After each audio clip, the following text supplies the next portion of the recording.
Most people say they want trust in government, but what they really mean is they want relief. Relief from feeling fooled. Relief from feeling ignored.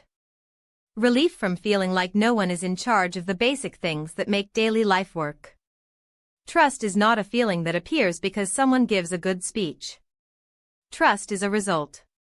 It comes after repeated proof. This conversation between two leaders points at that truth. It also shows something else that is easy to forget. The way we talk to each other is part of how we govern. Not just laws. Not just budgets. The tone. The posture. The willingness to sit together. The context matters because many people now live inside constant conflict. Online arguments. Family tension. News that feels like a different world depending on what you watch. In that environment, trust does not collapse all at once. It collapses slowly through small disappointments. A call that is not answered. A road that is not fixed. A school that struggles year after year. A bill that rises without explanation. Then someone tells you to trust the system. But trust does not respond to requests. It responds to experience. The first surface insight is that trust is built by delivery. People argue about big ideology, but most families wake up thinking about simple things. Can I get to work safely? Can my kid learn? Can I afford groceries? Will help arrive if something goes wrong? When government does these basic tasks well, people do not always cheer, but they relax. They stop scanning for danger. They feel less powerless. When government fails at these tasks, people become cynical. They start to assume bad intent even when the problem is incompetence. Over time, cynicism becomes identity. This is why focusing on practical outcomes matters. It is not small. It is foundational. The hidden assumption beneath many political fights is that trust is mainly about messaging. That if leaders could just explain better, people would believe. But many people do not distrust because they lack information. They distrust because they have lived through promises that did not match results. They have watched systems perform for some and not for others. They have seen politics become a game where winning matters more than fixing. So yes, communication matters, but it cannot replace competence. A repaired bridge speaks louder than a viral clip. A well-run school speaks louder than a slogan. A simple process that treats people with respect speaks louder than a debate. The third insight reveals a structural pattern. Polarization thrives when reality feels optional. When every fact becomes a team badge, people stop sharing a common floor.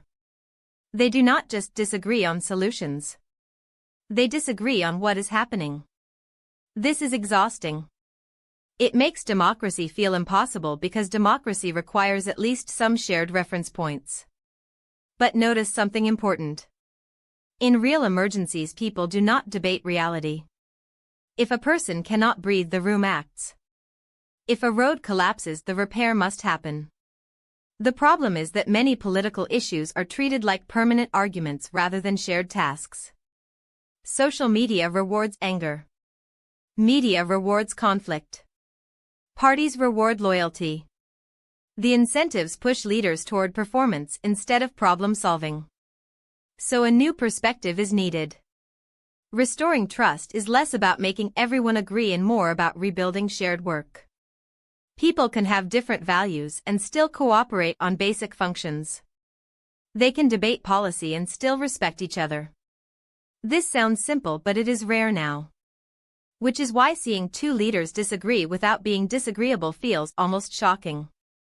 The shock reveals how far we have drifted. It also reveals what people might hunger for. Not perfect harmony but honest effort. Not constant combat but visible teamwork. Application to daily life begins with a practical shift. If you want trust, you have to reduce friction. Not only in government but in how people experience life. When systems are confusing, people assume they are designed to exclude.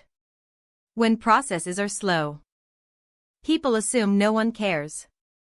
When rules feel arbitrary, people assume someone is benefiting. So focusing on affordability and basic services is not a political trick. It is a trust strategy. The more predictable and fair a system feels, the less anger it produces. And this also applies to schools. New technology like AI can help, but it must be treated as a tool, not a boss. It can personalize learning and support teachers, but it can also widen gaps if driven by profit and speed. The question is who controls it. If families, teachers, and communities shape it, trust can grow. If distant companies shape it, trust can shrink. There is also an optional deepening here that stays within the same topic. Trust is not only vertical between citizens and institutions. It is horizontal between neighbors. When people live in echo chambers, they stop practicing disagreement with care.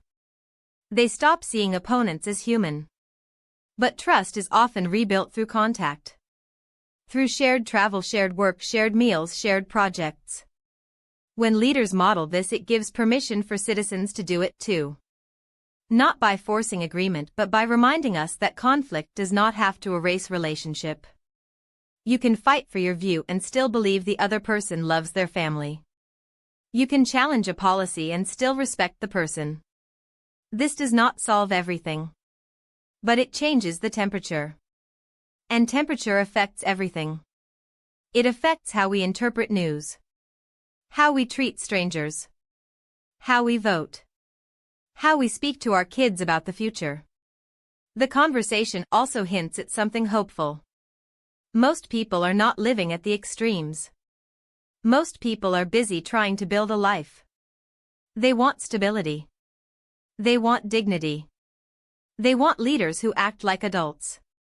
When they see cooperation, they feel a small release. Not because problems are solved, but because the door to solving them feels open again. Trust returns when people can imagine a future that is not just endless fighting. So if rebuilding trust begins with both delivery and humanity, what is one place in your own life where you could choose practical cooperation over winning the argument and see what changes?